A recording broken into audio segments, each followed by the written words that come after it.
Hi, I'm Michael, and this is California.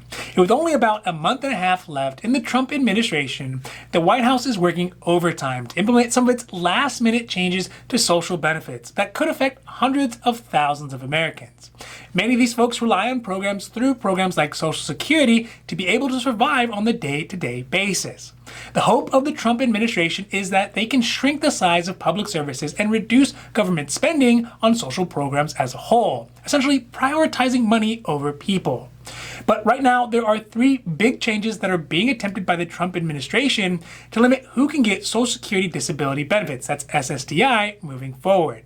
So today we are talking about the three changes that President Trump is trying to make before he leaves office that could cut off hundreds of thousands of disabled Americans from getting much needed financial assistance.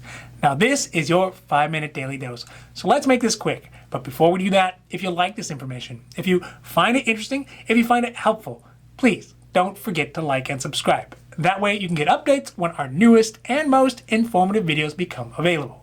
First, in this past weekend, the Social Security Administration, that's the SSA, reached out to the Trump Office of Management and Budget, the OMB, with a proposal to change the way that they evaluate eligibility for Social Security disability applicants. This potential change could stop around 500,000 Americans from getting Social Security disability benefits in the future. At the moment, the SSA takes into consideration things like age, education, and work history of the applicant to see if they can still do their job or other similar jobs within the capacity before they're approved for disability benefits.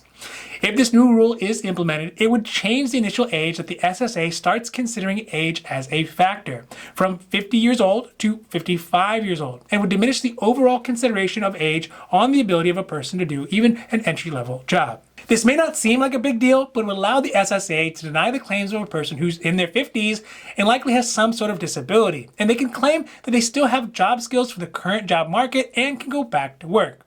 Now, while it is possible for older workers to retool for today's job market, many older workers who also have disabilities may not have that same ability to make those adjustments.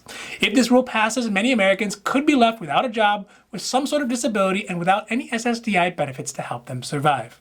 The next change that the Trump administration is trying to make to the Social Security disability with the hopes of limiting enrollment is to change out the judges who are being used to determine eligibility for the program. At the moment, administrative law judges are used to decide if a denied person is able to be eligible for Social Security disability benefits on appeal. With the proposed change, the Social Security Administration would be able to begin to use its own internal lawyers to decide these types of cases. This is obviously problematic because the SSA in-house lawyers can potentially be motivated by politics or internal SSA policies rather than an unbiased assessment if a person should actually be eligible for SSDI benefits or not. Democratic Senator Ron Wyden out of Oregon said about it would weaken the promise of Social Security for Americans struggling with disability, end quote.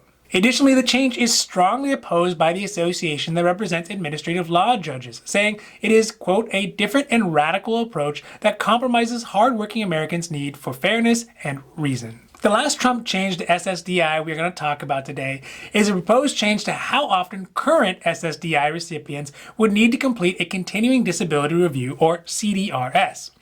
This is the paperwork that is required for SSDI recipients to certify that they are still sufficiently disabled to qualify for the program. The change would markedly increase the amount of paperwork and how often recipients would have to recertify. In the Trump administration proposal, it indicates that a potential $2.6 billion would be saved by the program because SSDI recipients unable to complete the bureaucratic maze or recertification would be dropped from the program. In the Federal Register, when the rule was proposed, the Social Security Administration released a statement in defense of the changes saying, quote, "We believe that there may be positive employment effects as a result of these proposed rules, although we cannot currently quantify them," end quote. Looking at these changes is actually pretty sneaky and surprisingly sophisticated, considering the type of blatant attacks that the Trump administration had made on other social programs. It goes to show that if they cannot change the laws, the next best thing is to change the rules, moving the limitations for people to get benefits from the legal realm, where they can be easily challenged by lawyers, to the bureaucratic realm, where real people have no real recourse to try to defend their rights to these programs. It is no doubt that if these changes are made, they will be challenged, if not overturned, by the incoming Biden Biden administration. But in the meantime, if they do get implemented, they could still affect the lives of hundreds or thousands of Americans who many may give up hope on getting the financial assistance that they need and have a right to. Now, this has been your 5-minute daily dose, and I hope that you found it interesting or helpful or at least useful. And if you did, please don't forget to like and subscribe.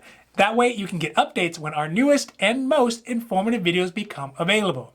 So that's it for me, and for Carelifornia, I'm Michael, wishing you a happy, healthy day.